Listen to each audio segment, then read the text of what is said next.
হাসিনার ভূত যার কাঁধে ভর করেছে তাদেরকে বলতে চাই, হাসিনাকে অনেক মানুষ বলতো যে খুব রাজনীতি বুঝে। আমি তখনই বলতাম যে হাসিনার মতো বেকুব রাজনীতিবিদ বাংলাদেশে দ্বিতীয় কেউ জন্ম নেয় না।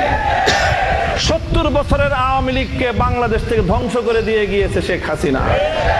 শেখ হাসিনা গাধার মতো ভূমিকা পালন করতে গিয়ে সীমান্তের অপর প্রান্তে গিয়ে পড়েছে। তোমরা শ্রীগালের মতো যদি সেই শেখ হাসিনার পথ অবলম্বন করার চেষ্টা করো, সেখান থেকে শিক্ষা গ্রহণ করো, তোমার পরিণাম ভিন্ন কিছু হবে না।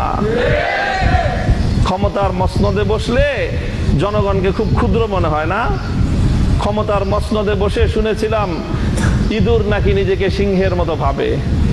আজকে বিএনপির অবস্থা দেখে মনে হচ্ছে তারা ক্ষমতার মসনদে বসার পর জনগণকে তারা ইঁদুর আর নিজেদেরকে সিংহের মতো ভাবছে। আমরা পরিষ্কার ভাষায় বলি, জনগণকে সম্মান করতে শিখো। গণভোটের যে রায়, বাংলাদেশে এটি ৪র্থ গণভোট আজকের আলোচনায় এসেছে। বাংলাদেশের তো নয়, বিশ্ব ইতিহাসে রেফারেন্ডাম এবং গণভোটকে এইভাবে উপেক্ষা করার কোনো দৃষ্টান্ত এবং নজির নাই। এই নতুন নজির সাব্যস্ত করে, নতুন নজির স্থাপন করে নিজেদেরকে ইতিহাসের আস্থা করে নিক্ষেপ করবেন না। শহীদ জিয়াউর রহমান, বেগম খালেদা জিয়ার, বিএনপির প্রতি আমাদের এটা সর্বশেষ শুভকামনা। এরপরও যদি আমাদের আর কিছু বলতে হয়, আন্দোলনের মাঠে কথা হবে, রাজপথে আমরা তোমাদেরকে মোকাবেলা করবো ইনশাআল্লাহ।